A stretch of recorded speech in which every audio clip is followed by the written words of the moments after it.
Okay. So Warren, it's great to have you with us for our next webinar in the Instawork series. I wanted to spend a little bit of time introducing myself and then introducing you as well to the audience. And hopefully we'll spend the next 15 to 20 minutes having a great conversation around some of the topics that we've heard from our partners that are important to them. Great. Thanks, Andy.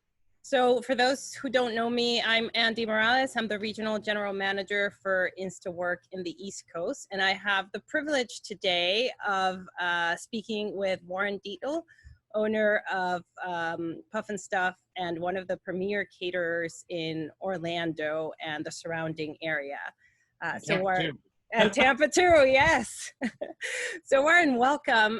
Before we get started today, I'd love it if you could talk to us a little bit about your business and your trajectory. I know you have a pretty interesting story around how you started. So tell us about your business. Yeah, well, thanks, Andy. Thanks so much for having me. I appreciate it. You know, it's kind of an interesting world that we live in. I was an entrepreneur from the time I was in my teen years, started a car detailing business, ended up moving into working for my folks for a few years, then went to work for Disney for several years, had a great career with them for about 6 years, everything from international sales with the weddings business over to the Disney Institute, helping corporate America really benchmark and understand, the backbone behind what makes Walt Disney World really an amazing corporation. And then left there, ended up working with a jewelry manufacturer for a very brief stint, and then ultimately came back to Puff and Stuff back at the end of 2002, and then purchased the company from my folks in 2003. So I've really had control of the company since 2003, and then we were at that time based in Orlando, and then have expanded over into the West Coast as well. So we basically cover the majority of the I-4 corridor, which really cuts across the middle of our state. And, we primarily focus in on special events. We are in the venue management game. We manage a number of venues. We are, off-premise caterers, and so we're on and off-premise. We're in multiple sectors where we, intersect and do work in the business drop-off, as well as full service, social events, corporate events, and the like. And so, we were what we felt very diversified in our offerings up until, of course, our not so much a friend, COVID-19. Then we realized we are not as diversified as we needed to be, and we have been on a tear trying to pivot our business to really focus more of our efforts into, servicing folks at home. And then at the same time, really coupling that and tying that into how do we help our team and perhaps even the community in a way. So we've been able to put together a family meal program that we offer, and we've had tremendous success with it. I mean, at least it's grown week over week over week, with basically a heat and serve family meal that we are delivering free of charge to folks' homes. And it's a heat and serve meal full our courses, and for every meal that we sell, we are able to donate a meal to one of our displaced team members. So we've had that, and we've served a little over 1,000 meals to our team, which has been really, really great. So even those that we've been forced to lay off based on the current circumstances, we've been able to still help feed them. We did a partnership with our produce provider, Fresh Point Central Florida, that came to the table and said, "Hey, Warren, we've got all this produce, it's going bad. Can you do something with it?" And we said, "Absolutely, we can." And so we've been able to deliver that to our staff. And then we've had a couple of big corporate clients that have ordered the family meals in bulk for their teams. And then we let them pick where they'd like the extra meals delivered and donated. So that's been really, really terrific too. In addition to that, we're also helping a couple of charitable organizations, both with transporting product, Feed the Need. We've been working with them here locally and feeding seniors as well. So we're keeping, a very small core group of our team working and staying relatively, I hope, relevant in the communities that we serve. That's amazing. It sounds like you've been able to quickly pivot and change based on the circumstances we're seeing with COVID-19, right? From providing both on and off premise catering to now delivering some of these family meals. What would you say has been the most challenging in making that change, Warren? I think the most challenging change and part of the change has been the people. You know, we're a family here.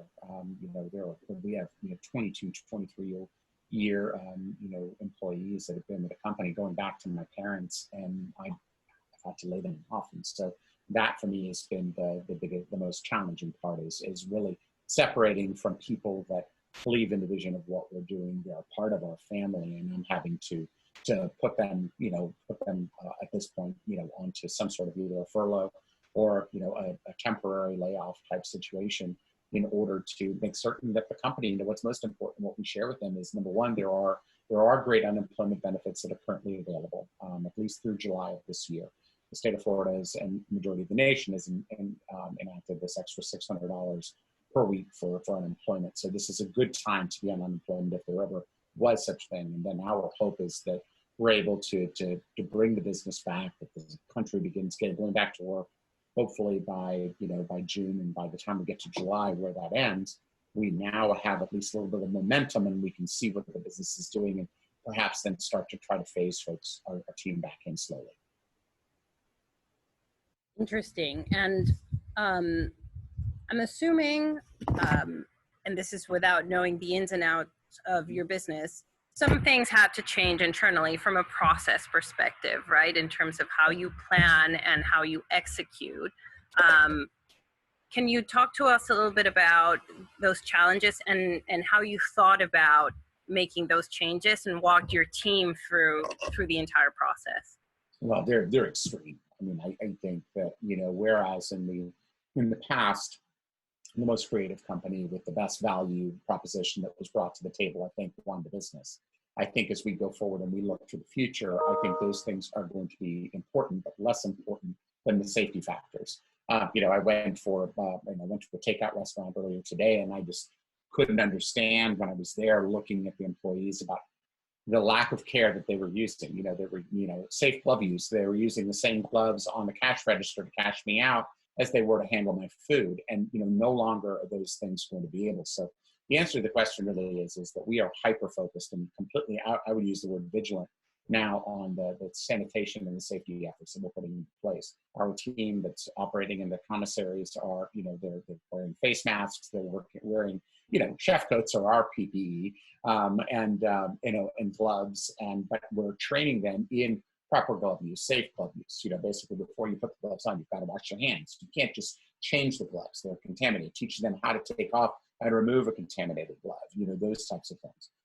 When this first happened at the beginning of March and it started going, we didn't realize the extent to which the events would take a beating. At this point, when we think about it, gathering is at the core of everything that we do. And so we never thought for a moment that it would just be completely almost outlawed. And so we started taking efforts into, okay, well, how do we do this? So if people are going down a buffet line, what needs, how do we make certain that they're safe and they're secure? So we are looking into, we put now sanitizers, we built them. We actually built them in-house. We had our carpenter build these wonderful little wooden stands, and then the little hand sanitizers stuck to those, and they're in our black branding, and it's fantastic, and they're great, and they were going to sit at the beginning of the buffet station, and literally, if anyone was going down that line, there would be an attendant that would say, you must sanitize your hands before you touch the tongs. So we're taking those kinds of efforts. All of our staff is, completely new, completely new protocols for really everything, for safe food handling, and the way that we are coming to market. We're looking at, masks that match our uniforms at this point. We're certainly not sure whether or not that's going to be a part of our normal practice or not. So we're just taking, I think that for right now, I think it will be one of those things where I think it will almost become optional, and maybe not even optional. But if it is optional, we'll have them available. We're already having them made. So they just complement what we currently wear. So that hopefully once we do get to start, re-entering the marketplace and catering events, our team's safe. Yeah, that's interesting.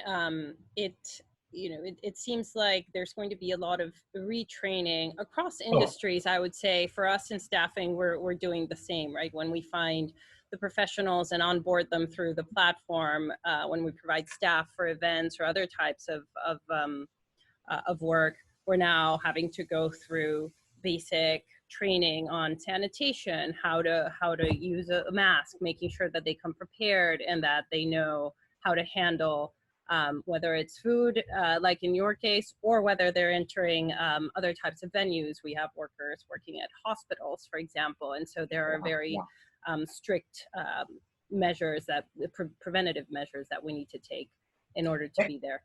And I would say, to add on to that, I think that we're sharing it with them that it is not only for the safety of the public that we're serving, but it's for their safety as well. And so we're teaching them how to do these things and how to manage things properly. And I think it's going to make it better. And I'm hopeful that on the other side of this, I think as a society, as a world, we become a healthier world because of these extra stringent, sanitation things that are happening. I mean, everywhere we go. I mean, this is a global pandemic. It truly is global. I mean, it doesn't matter where you are. It's an issue. Oh, hello. How are you? Yeah, these are the challenges of working from home. I have a video bomber right here with me. Oh. So let me switch gears a little bit. And I think many of our partners are wondering, how are you finding customers in this situation? Because some of our partners are finding the traditional channels may or may not work. So how are you going about finding demand for your services and products at this point? Well, there's not a lot of demand for catering right at the moment, in a non-industrial type situation. So we're looking certainly at, business, I think the business feedings will be back. And so we're talking to some folks about those things and looking at that side of the business. But the traditional, entertaining, what's happening, we are seeing some wedding business. There's definitely activity on the wedding and social side of things. We're even seeing some conversation about graduation parties and things like that. We're also seeing in the corporate sector events that are connected to specific venues. We are still seeing some of those that are moving forward. So we're staying close to our venue partners. We're staying close to our corporate partners. We're communicating to our clients every single week with different messages about what we're doing, letting them know about the different, safe practices that we're putting into place, and just communicating with them. We have, while we've laid off, a great majority of our team, we've tried to maintain the majority of our sales team. The sales team is, certainly had some attrition, but at the same time, we're really focused in on trying to maintain the majority of the core, so that we're there. And we're hopeful that we can even bring back everybody that we had to let go temporarily. We hope it's just a temporary type situation. So we're active. I mean, we are seeing bookings. I mean, certainly not to the level that we once had, that we would have at this point into 2021 and 22. The pace is definitely very behind, about 50% behind what it traditionally is at this time of the year. So we're watching that very closely, and that's why we're being very, very hesitant and we're trying to be very smart about every decision that we make and every move that we make, whether it be personnel, whether it be, assets, hard things. Everything that we look at, we're looking at it very, very strategically and to make certain that it will sustain. And so to that point, what are some of the financial strategies or resources that you've been using throughout this period to try and get through? Well, I would say, if I go back to 2016, and I've got to go back to tell you the whole story. Going back to 2016, we had a very, very tough summer. Summer traditionally in the state of Florida is very, very difficult in the events industry. And 2016 was unusually challenging for us for some strange reason. We just didn't really have a lot going on here that led not anywhere near the levels that we did in prior years. And in addition to that, I have another company that is a manufacturing company. We manufacture food for the trades. It's called Chef's Commissary. We manufacture product for hotels and theme parks and major restaurants nationwide. And that company also had a very, very challenging year. And so in 2016, all of a sudden I realized, oh my gosh, I'm not prepared for an economic downturn. No one could ever have predicted what we're dealing with now. But I think 2016 prepared me a great deal. And I changed my ways from 16 to today. So we were blessed to really be sitting in a very good cash position, which I think is really, really important. And I think this has to be a lesson to everyone that's here. If you survive this, you need to pay your company first before you pay yourself. I mean, it's almost one of those things. You've got to be able to weather this storm And you mentioned, Warren, that you know you've had to make the difficult decision of furloughing or letting go of some people. So you're staying with a core group of people at this point who I'm assuming have to do very different tasks than what they were used to in the past, right? So can you talk to us about how you're maintaining the culture, how you're maintaining everybody motivated throughout all of this?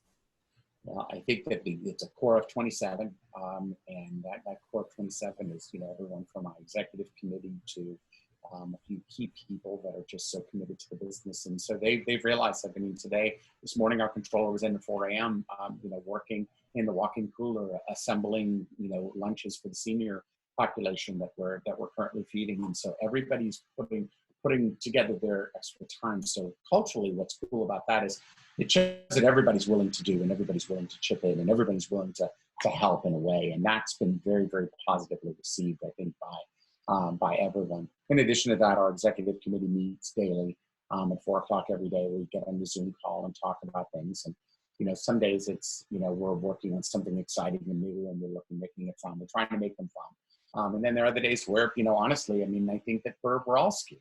I mean, we're all scared from a number of different things. We're very, very blessed in the fact that none of us have, contracted the illness, and that's the worst part.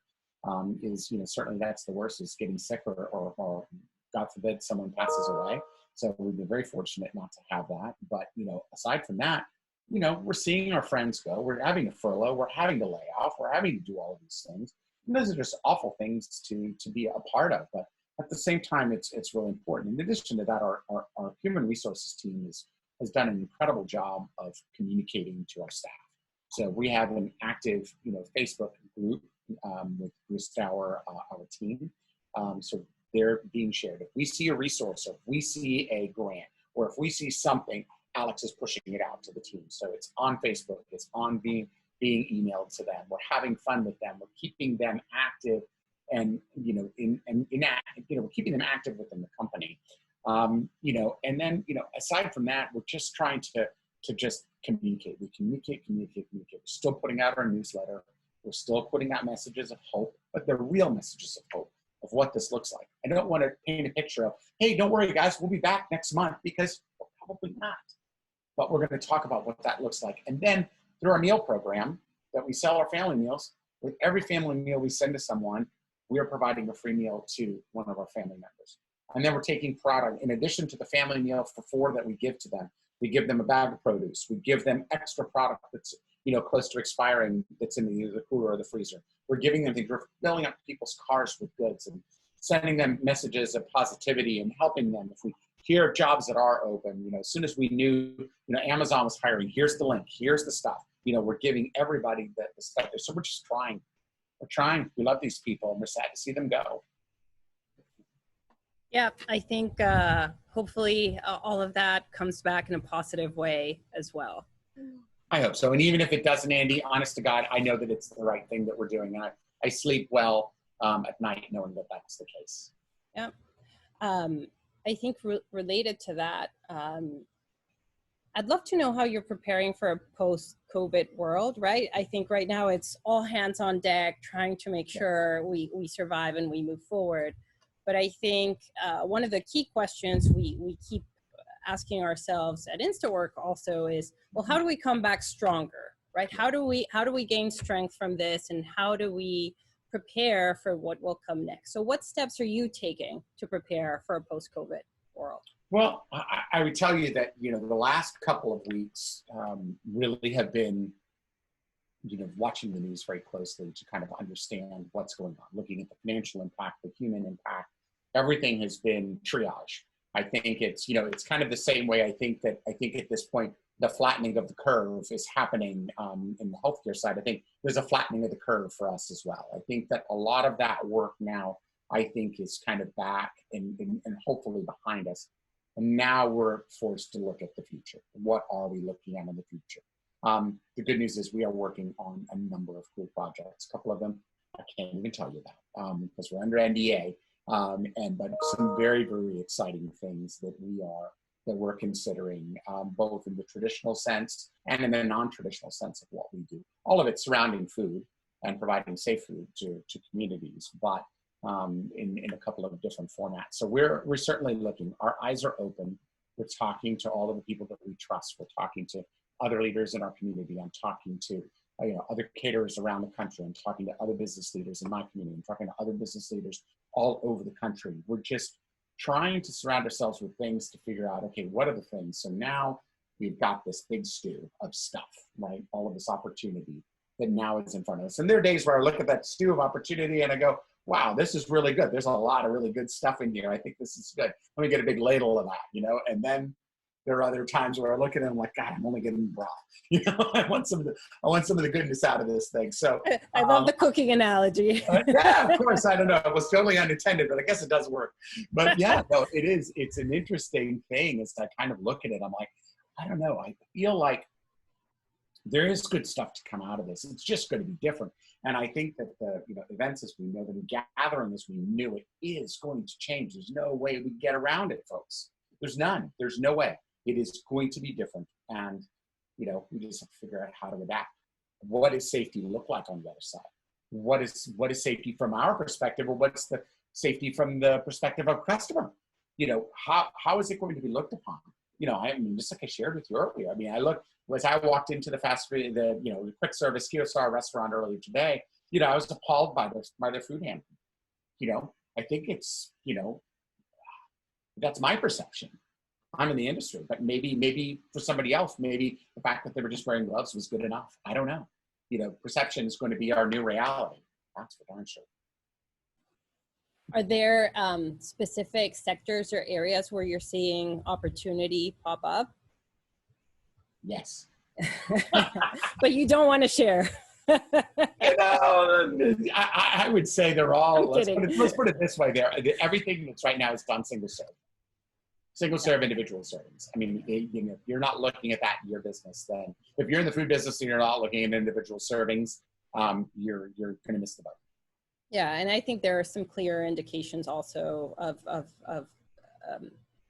the world being a bit different going forward, right? So buffets, I'm assuming, will likely be very different from what we're used to.